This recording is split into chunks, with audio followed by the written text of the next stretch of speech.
कबीर परमेश्वर जी से रामानंद जी ने पूछा कि हे भगवान, मेरे शरीर से दूध और रक्त कैसे, या तो रक्त होता है तो खून न खून होता, या दूध होता, ये दूध और रक्त आधा आधा कैसे, एक अंग से दूध एक अंग से रक्त खून कैसे निकला।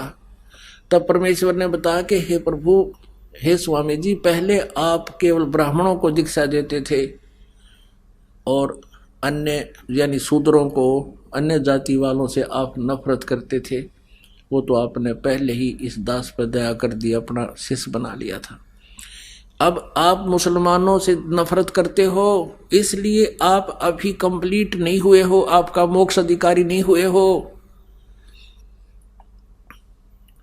हिंदू और मुसलमान दो नहीं गुरुदेव, हम एक पिता की संतान हैं, उस एक परम पिता के घर से आए हैं। आज कोई हिंदू है, कोई मुसलमान है, भगवान के दरबार से हम एक जैसे आए थे। ये हमारी जो है ना अपनी कमजोर सोच है को 1.5 घंटे तक प्रवचन किया। इस धर्म की खाई को आटने के लिए 1.5 घंटे तक प्रवचन किया कि गुरुदेव आप मोक्ष अधिकारी नहीं हो सकते जो आपके दिल में ये नफरत है। तब रामानंद जी खड़े हुए। अब देखो पुण्यात्माओं, जिसने भगवान चाहिए, रामानंद जी बचपन से ही अनमैरिड 16 साल की उम्र में घर छोड़कर परमात्मा के लिए निकल गए थे। पहले कहीं कुछ मिला को नहीं, आप पर गुरु बन गए थे। फिर परमात्मा दयालु आकर उनको मिले, सचखंड दिखाया, अपनी सतीथि से परिचित कराया, फिर वो वापस आए। अब वो 140-50 साल के हो गए थे और मृत्यु उसका प्रारब्ध इतना ही था, मालिक ने बता दिया था कि आपका जीवन नहीं था आगे और आपका मोक्ष अभी होना नहीं था, इसलिए मैंने तो आपकी आयु बढ़ाई है अब, और भक्ति कर ले और नफरत छोड़ दे गुरुदेव। तभी खड़ा होकर के सिकंदर लोधी को सीने से लगा लिया रामानंद ने उस मुसलमान को और कहा, बेटा मैं तो दुर्बुद्धि जीव था, मेरी आंख खोल दी, आज मैं मर जाता, मोक्ष भक्ति योग्य हुआ नहीं था और कल न मैं पशु बन जाता। परमात्मा ने कहा कि रामानंद जी, आज आप ब्राह्मण हो, हमारे संस्कार बहुत पिछले युगों युगों से मिले जुले हैं, अगला जन्म मनमान आपका मुसलमान के घर जन्म हो जा, फिर आप हिंदुओं से नफरत करोगे। इस तरह के प्रवचन सुनकर रामानंद जी की आत्मा साफ हो गई, गदगद हो गया और सिकंदर लोधी को सीने से लगा लिया और कहा, बेटा मेरे से गलती होगी, माफ करना, मैं दुर्बुद्धि जीव था, ये परमात्मा मिल गए मुझे, इन्होंने मेरा सारा अंधेरा हटा दिया। उसके बाद रामानंद जी ने किसी से नफरत नहीं की। परमात्मा कहते हैं जब तक हमारे हृदय में इस तरह के भी खरपतवार ये भरे पड़े हैं तो भी हम मोक्ष अधिकारी नहीं।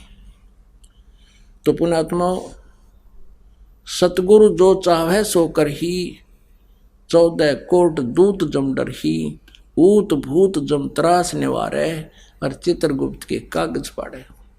अब यहाँ पर बहुत से ऐसे भी व्यक्ति आते हैं जो सब जगह घूम लिए, प्रेत आत्मा पीछा ना छोड़ती,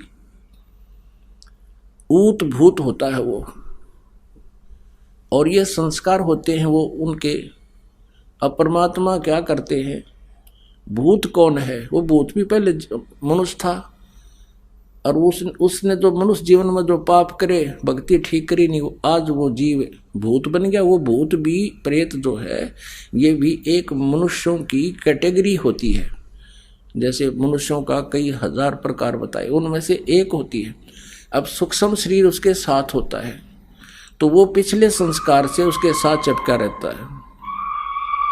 अनोखी नो बात सब आई के सत्य है, बिल्कुल नो कहा ऐसा ही है।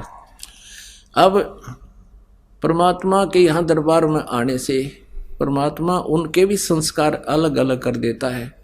सभी प्राणी उसी आत्मा के, परमात्मा के हैं, चाहे कोई पितर है, कोई प्रेत है, कोई देव है, दानव है, जीव है, चींटी है, सबका उद्धार चाहता है।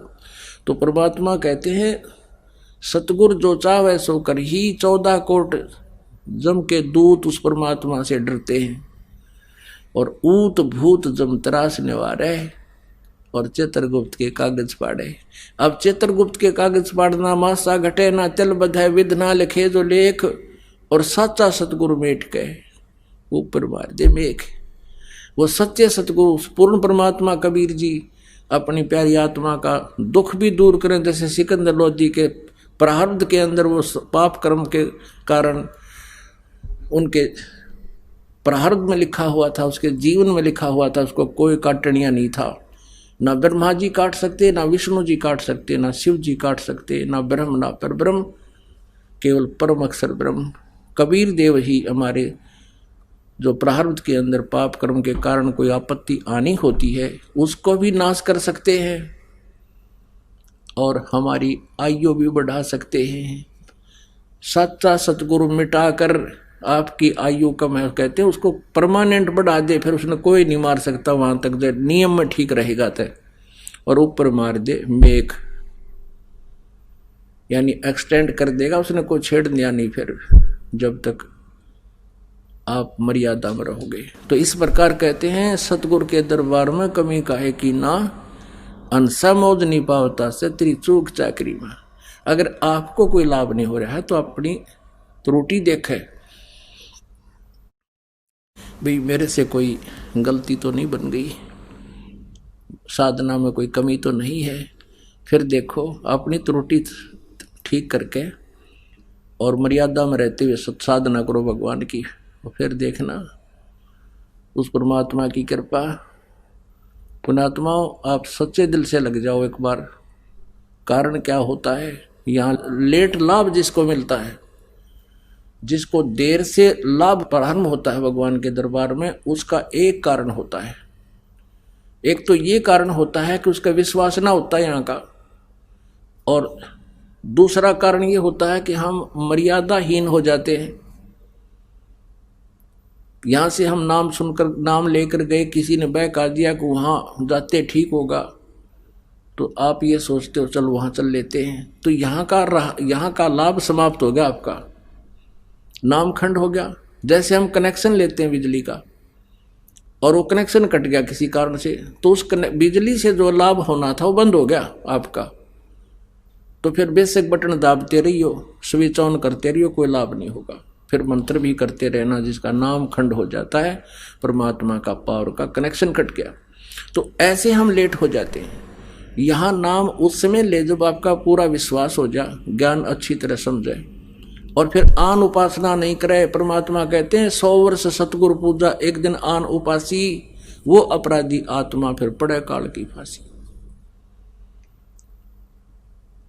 इस परमात्मा के नाम पर लगने के बाद अन्य उपासना नहीं करनी, फिर आपने केवल यही मंत्र करने, जो मर्यादा बता दी आखिरी सांस तक निभाओ, और कुछ ही दिनों में देखना रिजल्ट इस परम पिता परमात्मा का।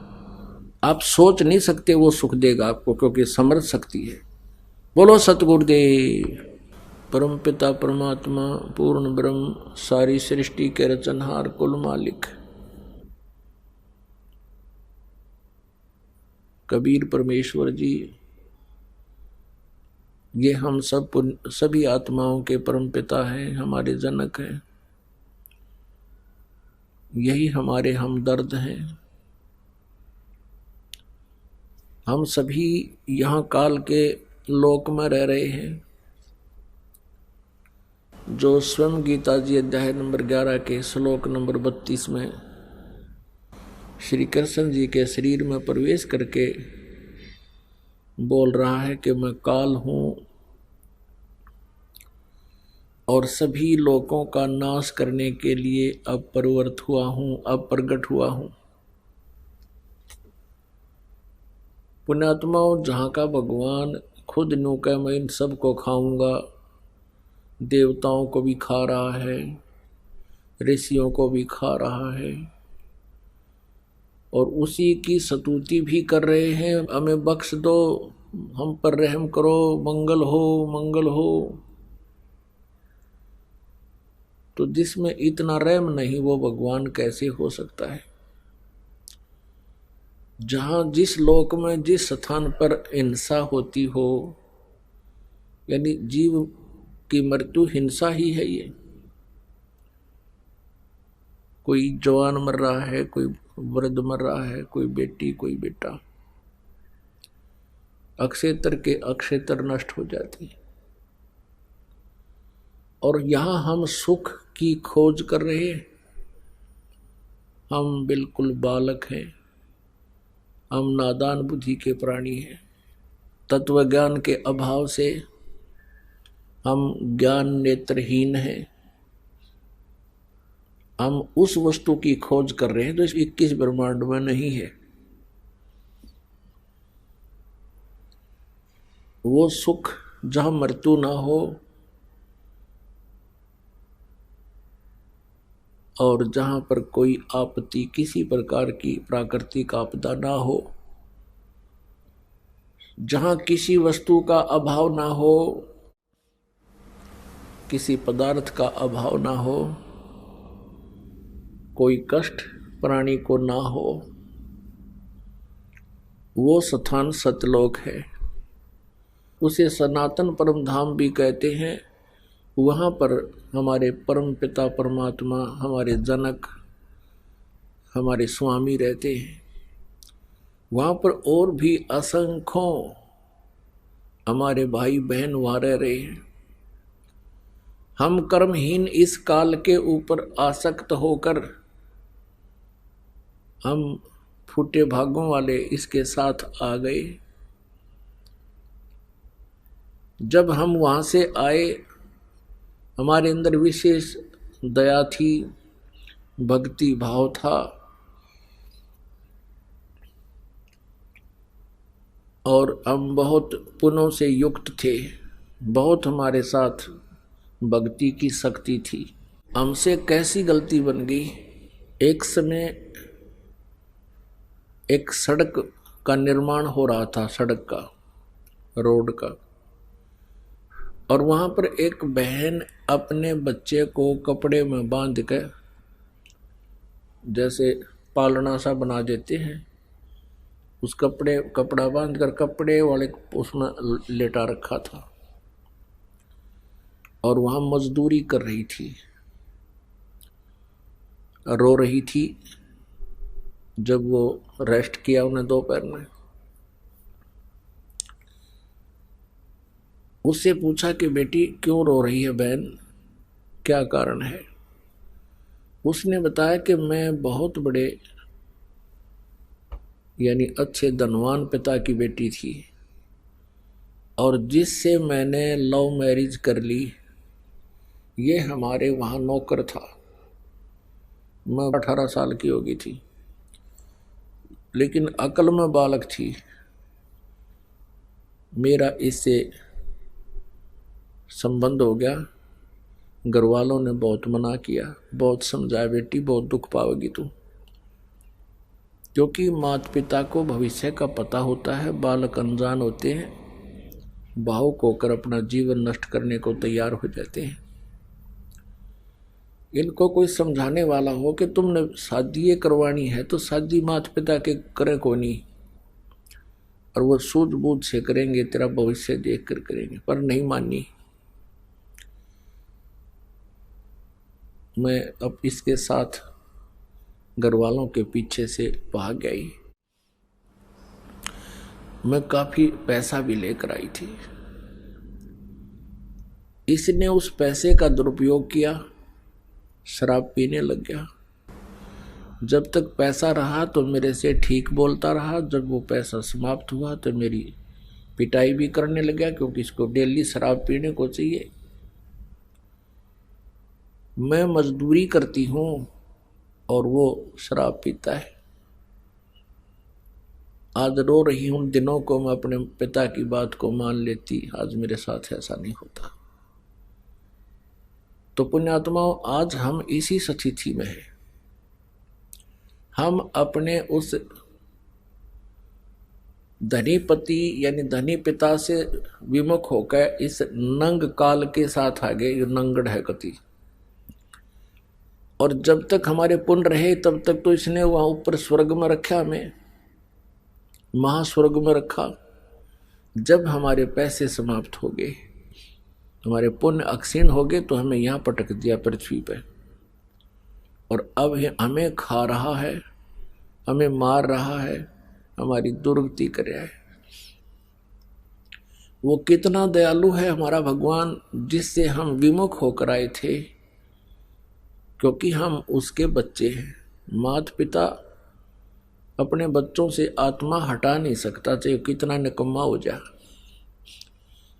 इसी आधार से वो परमपिता हमारे लिए यहाँ आता है इस गंदे लोक में।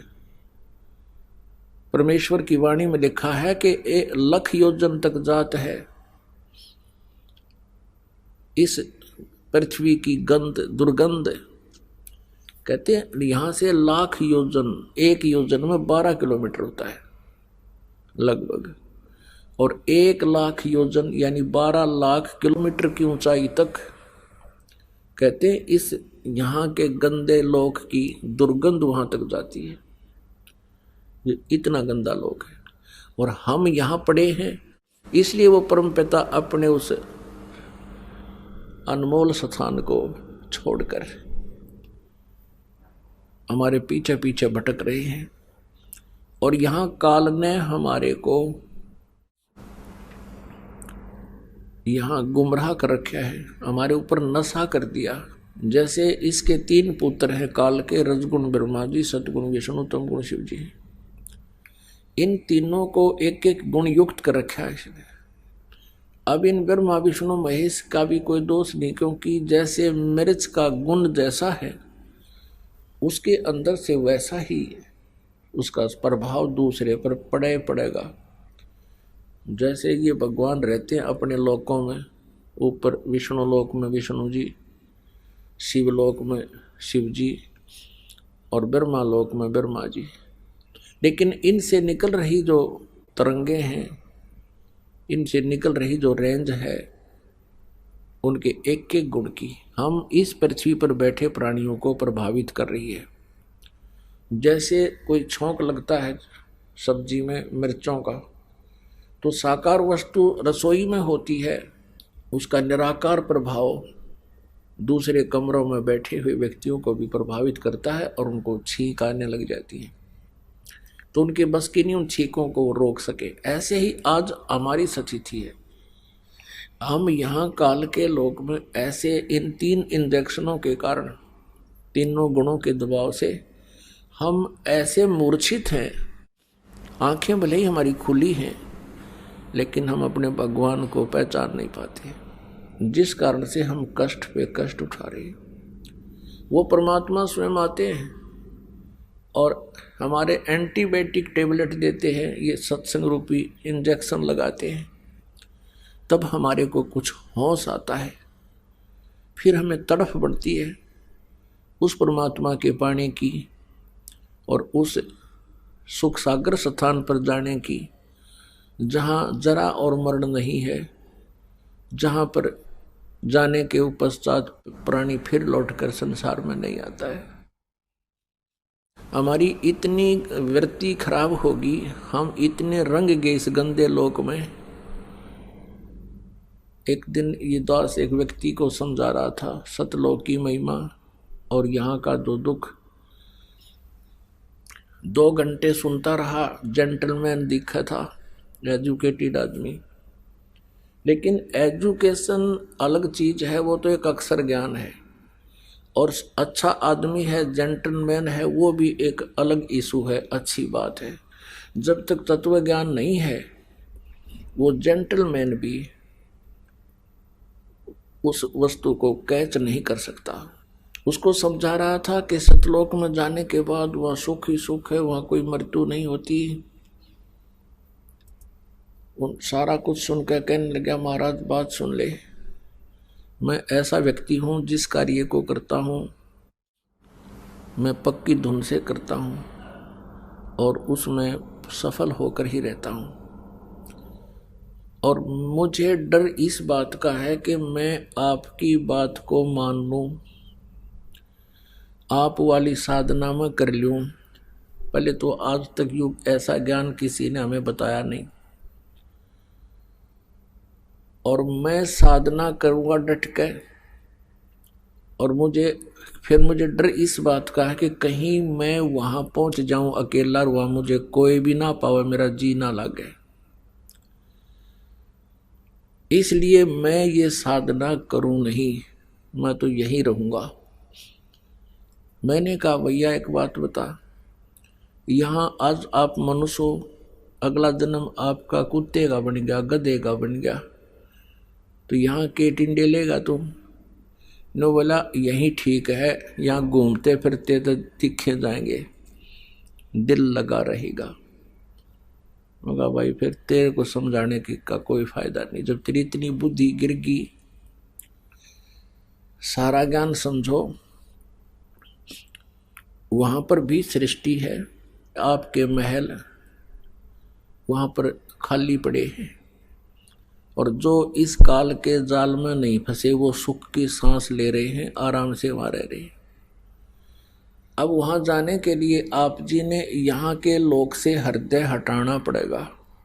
अंदर में जगह रहनी नहीं चाहिए इस लोक की, जब तुम सतलोक जा पाओगे। वो कैसे रहेगी, ये बात कैसे बनेगी, इस तत्व ज्ञान से बनेगी। आज आप जिस परिवार में हो, आपके बच्चे भी हैं और बहुत अच्छे लायक हैं, आपका सुखी परिवार है। इस वैसे तो यहाँ सुख नाम की चीज नहीं,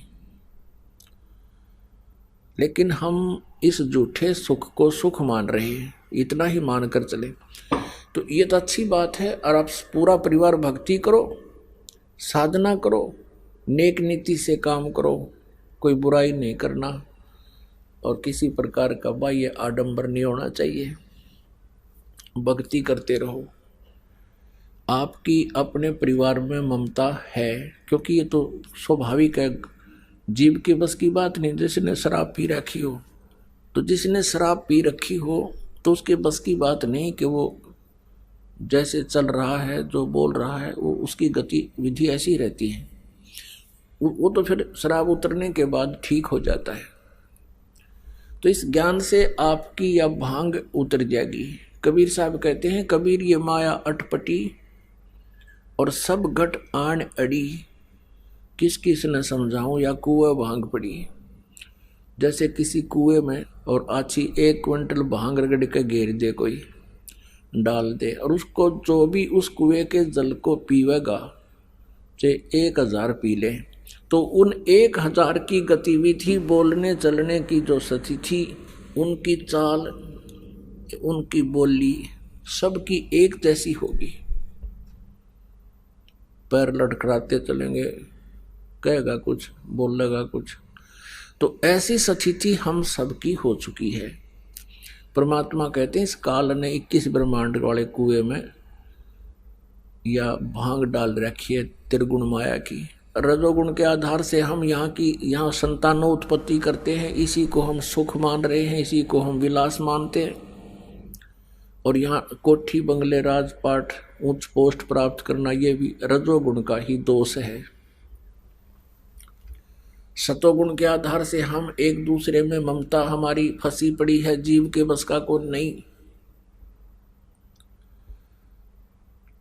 और तमोगुण के आधार से हम 1 मिनट में झगड़ा कर बैठे, ना जाने कहाँ किस स्थिति में पहुंच जाए, हिंसा कर बैठे। तो ये तीनों गुणों का दबाव प्रत्येक प्राणी पर है। तो हमने इस स्थिति को समझना है कि जैसे आप जी का परिवार है, इस ज्ञान से आपकी ये भांग उतर जाएगी, कम हो जाएगी। फिर आपको ये याद रहना चाहिए कि ये जो संतान है ये आपकी नहीं है। अपने आत्माओं, आप सुनते आए हो कि जगत का और भगत का सदा बैर रहा है, क्योंकि उनके विचारों में विरोध रहता है। जगत जो चलता है, जो भक्ति नहीं करता, वो ना ज्ञान सुनता, वो काल के नियमों में रंगा हुआ है। और काल ने जो भी ज्ञान या नियम दे रखे हैं, वो हमारे को परेशान करने के दे रखे हैं, हमारे को मूर्ख बनाने के लिए, हमें यहाँ फंसाए रखने के लिए वो ज्ञान और वो विचार, वो रीति रिवाज बना रखे हैं, ताकि ये इन्हीं में उलझ पुलझ रहा रहे। तो इसीलिए कि संतान हमारी नहीं है। ये कल श्याम को भी बताया था कि ये जितने भी आत्मा है परमात्मा की है, कि हम काल के लोक में आगे अब यू इनका मालिक बन गया, नकली कंट्रोलर हो गया। हमारे एक दूसरे के साथ संस्कार जुड़े हुए हैं, उन संस्कार वश ही हम कभी पिता के रूप में जन्म लेते हैं और कभी फिर पुत्र के रूप में जन्म लेते हैं। उसी पिता के, उसी पुत्र के, जैसे हम पहले पिता थे और फिर किसी जन्म में वो पिता हमारा पुत्र होता है, हम उसके पिता होते हैं। और कभी हम पिता थे तो पुत्र हमारा पिता होता है। तो ये संस्कार ऐसे हमारे इस काल के लोक में फंसे हुए हैं। इन्हीं के आधार से हम एक दूसरे के यहाँ पति पत्नी, बेटा बेटी रूप में, दामाद आदि जो नाते बनते हैं, ये उसी संस्कार वश ही हमारे बनते हैं। पुत्र के जन्म से 1 वर्ष पहले कहाँ था वो पुत्र, कहाँ थी वो पुत्री? नाता जुड़ने से पहले कहाँ था वो दामाद, कैसे था आपका नहीं था। तो ऐसे ऐसे जैसा भी समय अनुसार ये स्थिति आती गई, हम उसको अपना मानते गए। शादी, लड़की का विवाह कर दिया, वो हमारा दामाद हो गया और बहुत आदर सत्कार करते हैं। फिर कल न किसी कारणवश वो नाता विच्छेद हो जाता है, तो फिर हम उसको किस संज्ञा से बात करते हैं? एक बहन कहने लगी एक दूसरी बहन से, उसको पता नहीं था वो दूसरे गांव से आई थी, जैसे गांव की लड़की दूसरी गांव में विवाह रखी हो। उसको इतना पता था कि इनकी लड़की का विवाह हो गया, लेकिन उसके विच्छेद का पता नहीं था कि वो तलाक हो चुकी है। और उसका पति उसने देखा शहर में, वो अपने घर आई, उसने अपने उस गांव की औरत से कहा कि चाची, शहर में आपका दामाद देखा था मैंने। पहले तो वो उसको बेटा बेटा करती थी, फिर कहती है मेरा लगता ना साला। वो तेरा गजब हुई है, पहले तो बेटा था, ये मेरा लगता ना साला। उसने हमारी लड़की छोड़ दी। तो हमारे ऐसे नाते हैं, अस्थायी जोड़ जुगाड़ है। तो ऐसे ही हमारे बेटा और बेटी माता पिता के नाते हैं। तो ये जो नाता हमारा जुड़ गया, इसको निभाएंगे हम। जैसे विवाह कर दिया बेटी का, तो वो दामाद है तो दामाद है ही है, हर नियम का पालन करते हुए, हर तरह उसको हर व्यवहार से खरा रहे उस नाते में। तो इसी प्रकार हम जब तक पिता पुत्र बेटा बेटी का हम रोल कर रहे हैं, तो वो तो हमने सही करना पड़ेगा। ये भी इस भक्ति मार्ग का एक प्रथम नियम है कि कब फिर तोड़े वणिज व्यवहार। हमने व्यवहार में भी खरा रहना है और बिजनेस के अंदर भी, लेन देन में किसी के साथ चीटिंग नहीं करनी। हम साधु नहीं रहेंगे। तो जब तक हम यहाँ हैं तो हम इनके एक हमारा ग्रुप है, परिवार है। लेकिन ये याद रखे कि कल मृत्यु होगी तो ना मैं इनका और ना ये आपके। अपने अपने संस्कारवश कोई कहीं जन्म लेगा, कोई कहीं जन्म लेगा। अब ये ज्ञान जो है ये सच्चाई है। और आप इतने बालक हो, आप इतने बच्चे हो, अभी बालक बच्चों का तात्पर्य कि आपको ये ज्ञान नहीं है, अध्यात्म ज्ञान नहीं है, तब तक आप ये इस दास के ज्ञान को सुन भी रहे हो और आप इसको नकार भी नहीं सकते, क्योंकि आपके गुरु जी कह रहे हैं। क्योंकि गुरु जो ज्ञान देते हैं वो गलत शेष नहीं मान सकते। तो आपकी स्थिति अभी ऐसी है जैसे छोटा बच्चा होता है और पिताजी कहीं कोई कार्य कर रहा है और वो पेन रखा है कहीं पर, उठा के वो बच्चा कहता है पिताजी, पापा ये क्या है? वो कहता है पेन है बेटा, पेन। वो कहता है पेन, पेन, पेन है ये। वो लड़का उसको समझ नहीं पा रहा है, इसलिए ए यानी प्रश्नवाचक शब्द बोल रहा है, वो ए करता करता उसको रख ही जाता है।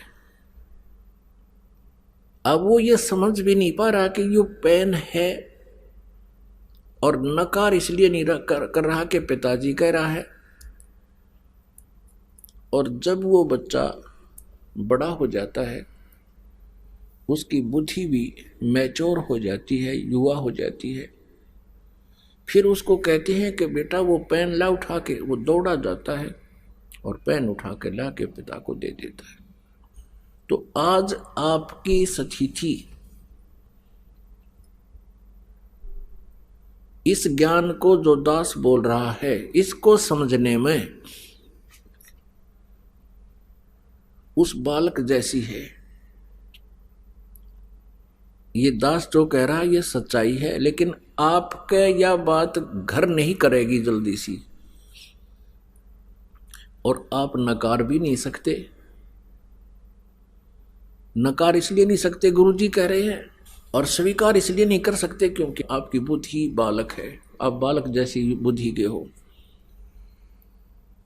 हमारी काल ने ऐसी बुद्धि कर रखी है एक दूसरे में मोह ममता की। जैसे एक भैंस का बच्चा मर गया और उसमें क्या करते हैं व्यापारी लोग, उस भैंस के बच्चे का अंदर का सारा सामान निकाल देते हैं। ऊपर का वो चाम और बाल सहित चाम होता है या खाल ऊपर की, उसके अंदर भूस भरवा देते हैं किसी चरम का अर्थ है, और उसकी दूम छोटी सी दूम लटकती रहती है और आगे मुंह भी नहीं होता, वैसे बना रखा होता है ऐसा। और वो उस भैंस के पास रख देते हैं। वो भैंस उसको अपना बच्चा मान लेती है और उसको लेकर के चल पड़ता है व्यापारी। भैंस उसके पीछे पीछे र्या र्या करती हुई चलती है कि मेरा बच्चा चल रहा है। अब उस भैंस की इतनी बुद्धि काम करती है कि ये मेरा बच्चा है, उसको दिखाई नहीं देता कि इसमें तो ये भूस भर रखा है, ऊपर चाम है इसके। अब उसके बस की बात नहीं है। तो पुण्यात्माओं, हम यहाँ जो नाते बनाए बैठे हैं, इस काल ने हमारे को इतना धोखे में रखा हुआ, इतनी बुद्धि बना दी। ये क्या शरीर है मेरा, प्रत्येक का देखो। आपने कोई कुत्ता मरा हुआ देखा हो सड़क पर एक्सीडेंट के कारण, उसके अंदर से उसका सारा मटेरियल बाहर पड़ा होता है, निकला हुआ, उसकी तरफ देखा भी नहीं जाता। आंत न्यारी, मांस न्यारा, टट्टी अलग से है, उसका वो चाम रगड़ रखा होता है सड़क के ऊपर। अब वो मटेरियल आपके और हमारे और बच्चों के अंदर ऊपर चाम में मंड के पैक कर रखे, और इसमें हमारी कितनी ममता है।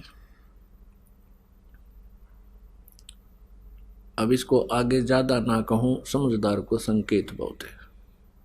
तो जब हमारे आप मैच्योर हो जाओगे, उसके बाद फिर आपका ये जो आज आपको ज्ञान दिया है, ये आपको भूल तो पड़ नहीं सकती, याद तो अवश्य रहेगी, लेकिन आपकी इसके ऊपर स्थिरता कब आवेगी, उसमें समय लगेगा। कैसे लगेगा कि आप भक्ति करते रहो, परमात्मा ने जो क्रियाएं बताई हैं वो करते रहो, दान धर्म भक्ति। इससे क्या होगा कि जो इस गुणों का प्रेशर इतना है, ये धीरे धीरे कम हो जाएगा। हमारे अंदर भक्ति का प्रेशर बढ़ जाएगा और फिर बुद्धि को वो प्रेशर स्थिर करने लग जाएगा। और एक समय ऐसा आएगा कि आपको ये सभी ऐसा नजर आएगा कि हम सचमुच गलत स्थान पर रह रहे हैं। फिर एक कृपा और होगी आप पे, जब वृद्ध हो जाता है इंसान। अब जैसे भक्तिहीन प्राणी भी वृद्ध होगा और भक्ति करता हुआ व्यक्ति भी वृद्ध होगा, ये तो नेचुरल है। जो भक्तिहीन वृद्ध होगा उसकी तो दुर्गति होगी। वो क्या सोचता है वृद्ध अवस्था में, क्योंकि वृद्ध अवस्था में क्या होता है, जैसे अपना तो लड़का लड़की कहीं और की, वो हमारे घर आवेगी, तो उस लड़की का जो व्यवहार कैसा रहेगा उनके प्रति, ये तो उस बेटी के स्वभाव पर ही डिपेंड करता है। फिर क्या होगा, वृद्धावस्था में कुछ कहा सुनी अवश्य हो जाती है, कभी बच्चा भी बोल देता है, कभी पुत्र वधू भी कह देती है। तो फिर क्या याद आते हैं भक्तिहीन प्राणी के उस माता और पिता को, एकांत में बैठकर रोते हैं कि देखो हमने इनको ऐसे पाला पोसा, इनकी कितनी हमने सेवा की है, और देखो कितनी मेहनत से इनको पाला, आज हमें क्या सुनने को मिल रहे हैं। वृद्धावस्था में क्या होता है कि बूढ़ा आदमी अपने अनुभव को अपने बच्चों को बताने की चेष्टा करता है, और वो कोशिश करता है कि बालक मैं कहूँ ऐसे ही करे। लेकिन उस वृद्ध की अवस्था में और बच्चे जब जवान होते हैं तब तक बहुत समय बीत चुका होता है, तो बच्चे अपने समय के अनुसार बाहर के समाज को देखते हुए अपने कर्म क्रियाओं को करते हैं, जो उस बुजुर्ग को पिता को गंवारा नहीं होते, जिस कारण से वो बात बात पर उन्हें टोका टाकी रखे। यूँ कहेगा तुम तो नाश करोगे, तुम ऐसा करते हो, हम तो ऐसा करते थे, हम कभी ऐसा नहीं करते थे। शुरू में हमने देखा कोई गांव में ये टूथपेस्ट ले आता, तो उसको टूथपेस्ट कौन लाता, जो नौकरी वाला हो या कोई बाहर शहर में रह रहा हो, तो उसके बारे में बातें बनाया करते, देख नाश करेगा, ये तो पता नहीं क्या बन गया।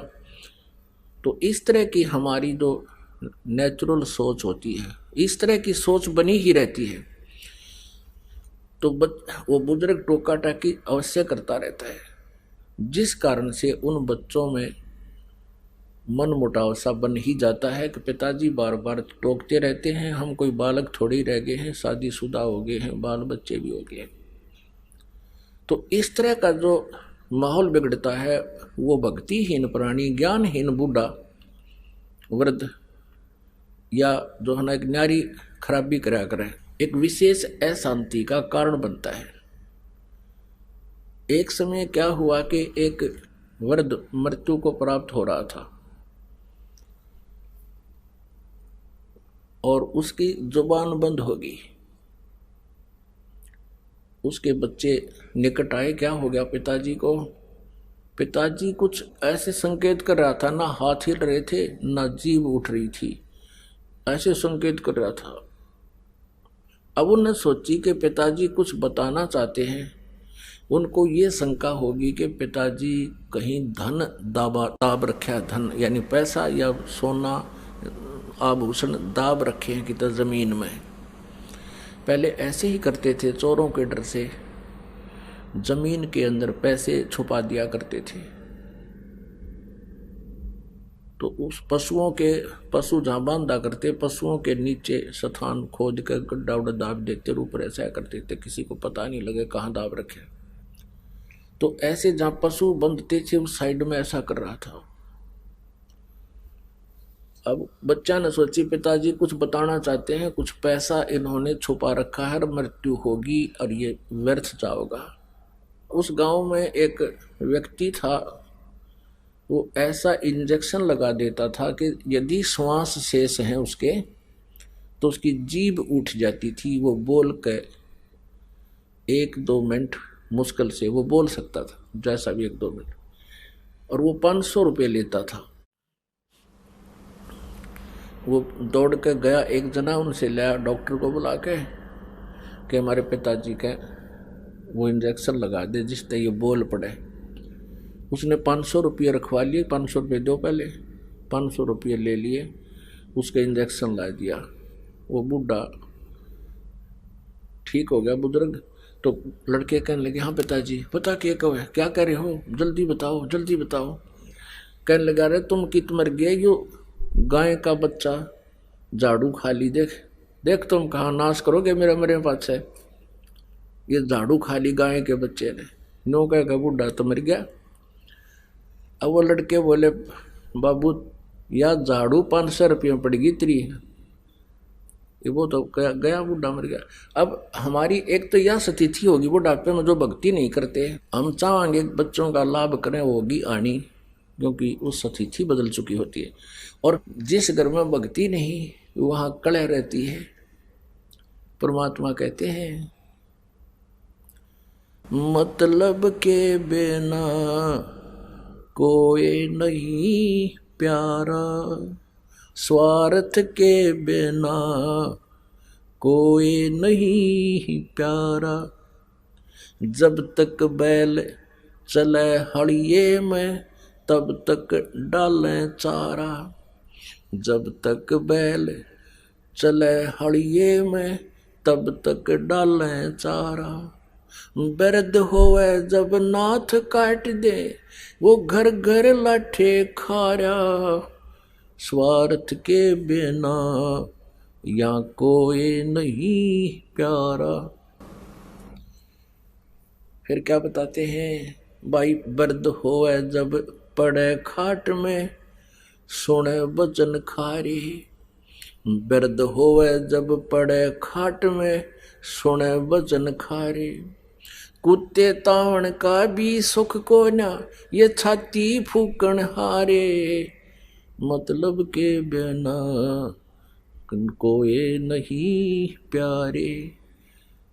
अब क्या होता है, जैसे बुढ़े की या बुढ़िया की घर कहाँ सीटिंग होती है उसकी, कहाँ गेट के ऊपर है, और वहाँ कुत्तों की रखवाली करते हैं, कुत्ता कोई घर में ना बढ़ जाए। पुत्र वधू जाती है कहीं जल लेने बाहर खेतों में या चारा लेने, और पीछे तो कुत्ते बढ़ के दूध खराब करके, कोई रोटी खराब करके, वह पुत्र वधू आई, भीतर देखा तो उसने देखा कि तो कुत्तों ने सारा काम बिगाड़ रखा है। तो फिर बुढ़िया पर गुस्सा उतरा करे, अब तुमने मेरी छाती फूक दी, मेरा लहू सुखा दिया, तुम्हारा इतना सुख भी को नहीं, तुम कुत्ते ता दो, कुत्तों को हटा दो। कहते कुत्ते तावण का भी सुख को ना, तुम छाती फूकना रे। अब फिर वो बुढ़ा बुढ़िया रो अकेले, उस पुत्र वधू का तो बोल रहे कोई ना, अगर बोलोगे तो शाम ने रोटी भी ना मिले। फिर रोते हैं कि देख हमने इनके लिए कितना किया, के सोची थी बेटे ने ब्याह होंगे, हमने सुख होगा, ये होगा, देख आज इसने छाती फूक दी, मारी कब ऐसे मेरी फूक दी। तो पुण्यात्माओं ये बट नेचुरल है, यहाँ रो चाहे को राजी रहो, इस काल ने हमें इस प्रकार परेशान कर रखा है और ऐसे ही रहेंगे। इसके विपरीत जो भक्ति करते हैं, परमात्मा का नाम लेते हैं, इस परमेश्वर की शरण में रह रहे हैं, तो उनकी स्थिति में फर्क पड़ जाएगा। क्योंकि यदि बच्चे भी भक्ति में लग जाए तो फिर तो मिनी सतलोक हो जाएगा आपका घर, ये सत्कर मान लेना। अब जैसे आप वृद्ध होंगे, बच्चे युवा होंगे, इनका विवाह भी होगा, सारे काम होंगे, ठीक है। माता पिता का स्वभाव होता है कि अपने बच्चों को अपने अनुभव अनुसार गाइड जरूर करें, उनको बताओ बेटा ऐसे कर लो, ऐसा कर लो, और वो नहीं मानते हैं कि नहीं पिताजी ऐसा ठीक है, हम ऐसा करते, तो उसको ऑब्जेक्शन करने की जरूरत नहीं चाहिए। बुढ़ा अगर समझदार है तो कहना अवश्य चाहिए, क्योंकि हो सकता है कोई बात ऐसी भी हो जाए बच्चों के ना दिमाग में हो और वह बात सेट हो जाए पिता वाली माता वाली, और वो ऑब्जेक्शन करते कि नहीं ऐसे करेंगे, अच्छा बेटा कर लो, अपना माड़ा लेकर और करोट बदल ले, दूसरी तरफ मुँह फेर कर अपना मंत्र शुरू करते।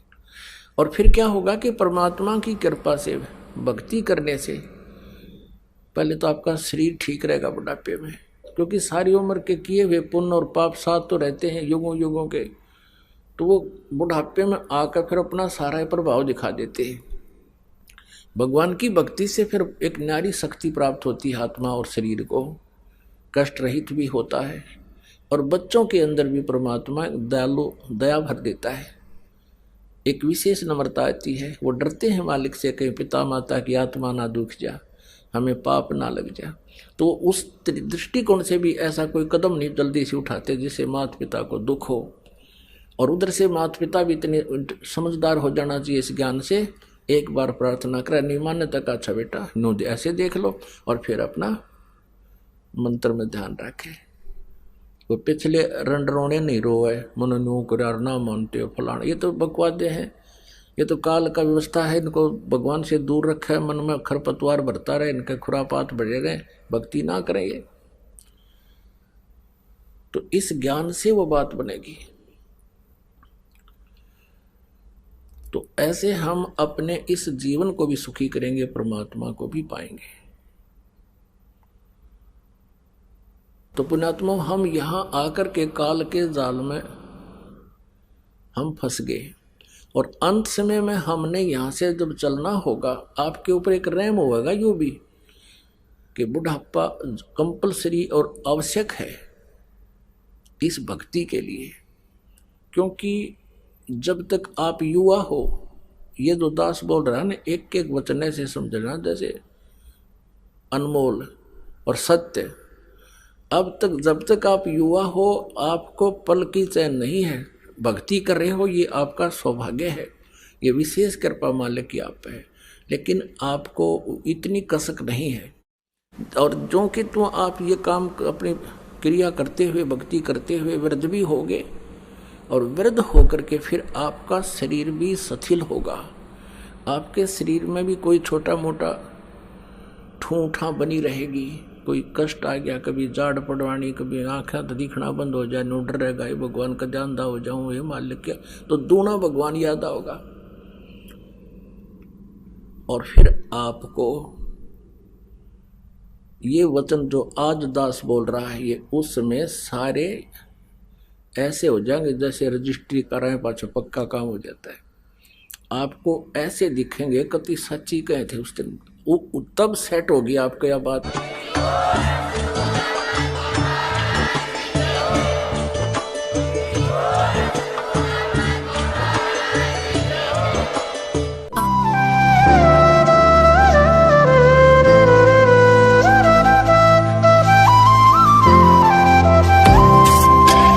सत सही।